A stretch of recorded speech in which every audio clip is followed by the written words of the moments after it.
एक छोटे से शहर में रहता था रामवीर, अपनी पत्नी कविता, बेटी सिया और बेटे आरव के साथ। रामवीर शहर में ठेला लगाकर मोमोज बेचता था। पूरा परिवार उसकी मदद करता था। आज शाम भी रामवीर अपने ठेले के साथ मोमोज बेचने पहुंचा। वहां पहले से भीड़ लगी हुई थी। अरे भैया, थोड़ा जल्दी आया करो। कब से तुम्हारा इंतजार कर रहे हैं। ये सब आप लोगों का प्यार है। कल से जल्दी आ जाऊंगा। चलो अब जल्दी से मोमोज दो। जीभ लपलपा रही है। रामवीर ने मोमोज की प्लेटें लगाई ही थी कि अचानक एक बूढ़ी औरत रीशा अम्मा दौड़ती हुई आई। सब मरेंगे, सब मर जाएंगे। यहाँ कोई नहीं बचेगा। बेचारी शायद पगला गई है। तभी अजीब घटना घटी। रामवीर की प्लेट से मोमोज अचानक गायब हो गए। मैंने अभी तो रखे थे। कहाँ गए मोमोज? अरे वो भ्रम होगा आपका, भीड़ में भूल गए होंगे। कोई बात नहीं, फिर डाल लो। लेकिन दूसरी बार भी वही हुआ। सबके सामने प्लेट से मोमोज गायब हो गए। क्या बात है रामवीर? अब जादू दिखाने लगे हो क्या? अब मोमोस के साथ जादू भी देखने को मिलेगा क्या? तभी एक साया सबने महसूस किया कि जैसे कोई इन मोमोज को गायब कर रहा हो। अरे ऊपर देखो, मोमोज हवा में है। ये कैसे हो रहा है? फिर शाम को रामवीर घर लौटा और पूरा किस्सा अपनी पत्नी कविता को सुनाया। अरे तुम्हें आज पता भी है आज क्या हुआ था? आज एक बुजुर्ग अम्मा हमारे ठेले के पास आकर कुछ बोलने लगी। तभी थोड़ी देर बाद ठेले से मोमोस गायब होने लगे और ऊपर उड़ने लगे। हम सभी हैरान हो गए। हाँ, मोहल्ले में भी लोग भी कह रहे हैं कि उनके भी घरों से खाना गायब हो रहा है। और बच्चों ने भी बताया कि स्कूल में आज सबका खाना गायब हो गया। मुझे तो लगता है कि गांव पर किसी चुड़ैल का साया पड़ गया है।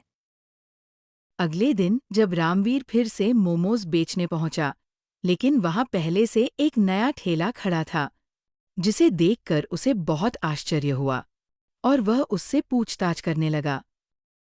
अरे आप कौन है और यहाँ क्यों अपनी दुकान खोल ली? मैं हूँ तन्नू, और अब से यहाँ पर मैं मोमोज बेचूंगी। तुम अपना ठेला कहीं और लगा लो, नहीं तो तुम कभी ठेला नहीं लगा पाओगे। अरे क्या मतलब है तुम्हारा? यहाँ पर मैं रोज मोमोस बेचता हूँ। तुम मेरी जगह पर मोमोस नहीं बेच सकती। लेकिन तनु ने उसकी एक नहीं सुनी और फिर से मोमोज बेचने लगी। और बेचारा रामवीर अपना ठेला लेकर चला गया और तनु अपने मोमोज बेचने लगती है। अरे तनु जी, आपके मोमोस टी बड़े स्वादिष्ट है। इतने स्वादिष्ट मोमोस आप कैसे बना लेते हो? लोगों को तनु के मोमोज बड़े अच्छे लगते और वह मज़े से उसके मोमोज खाते हैं। फिर रात के समय जब मोमोज वाली जा रही होती है, तब वो गांव के पीछे वाले कब्रिस्तान जाकर चुड़ैल में बदल जाती है और कहती है, अभी ये गांव वालों को मैं ऐसे ही मोमोज खिलाकर अमावस्या की रात को इन सब को वश में कर लूंगी। फिर इनकी बलि चढ़ाकर मैं सबसे ताकतवर चुड़ैल बन जाऊंगी। फिर अगले दिन जो लोग तनु के मोमोज खाते हैं, वो अचानक से गायब होने लगते हैं। गांव वाले लोगों के गायब होने के कारण बहुत परेशान हो गए थे और इसका हल निकालने के लिए कुछ गांव वाले और रामवीर इस रहस्य का पर्दाफाश करने के लिए योजना बनाते हैं। अरे रामवीर भाई, ये एक साथ इतने सारे लोग कैसे गायब हो सकते हैं? हो न हो गांव वालों के गायब होने में किसी चुड़ैल का हाथ है। हमें इस समस्या का कोई समाधान निकालना होगा। हाँ, तुम सही कह रहे हो। हमें इस समस्या का कुछ तो करना होगा, नहीं तो जल्द ही पूरा गांव खाली हो जाएगा। फिर रामवीर और कुछ गांव वाले मिलकर एक योजना बनाते हैं। जब अगले दिन तनु चुड़ैल गांव में आती है, तो कुछ गांव वाले मिलकर उसका पीछा करते हैं। अरे रामवीर भाई, हम कहा करता था ना कि इस सभी गांव वालों के गायब होने के पीछे इसी तनु का हाथ है। हमें इस चुड़ैल के ताकतवर होने से पहले सोनम बाबा को बुला लेना चाहिए। अब वो ही इस चुड़ैल से हमें बचा सकते हैं। तुम सही कह रहे हो मयंक भाई। हमें इस चुड़ैल को हराने के लिए कुछ योजना बनानी होगी। चलो, तुम्हारे कहे अनुसार हम सोनम बाबा को बुला लाते हैं वो ही अब इस चुड़ैल का खात्मा कर सकते हैं। फिर रामवीर और गांव वाले मिलकर उस पहाड़ी वाले बाबा सोनम बाबा के पास जाते हैं। स्वामी जी, आपको पता है कि हमारे गांव में एक चुड़ैल का साया मंडरा रहा है। चुड़ैल ने हमारे कई गांव वालों को गायब कर दिया है, और तो और वह चुड़ैल हमारे गांव के लोगों की जल्द ही बलि दे देगी। आप हमारी कुछ तो मदद करो, नहीं तो वो हमारे गांव को खत्म कर देगी।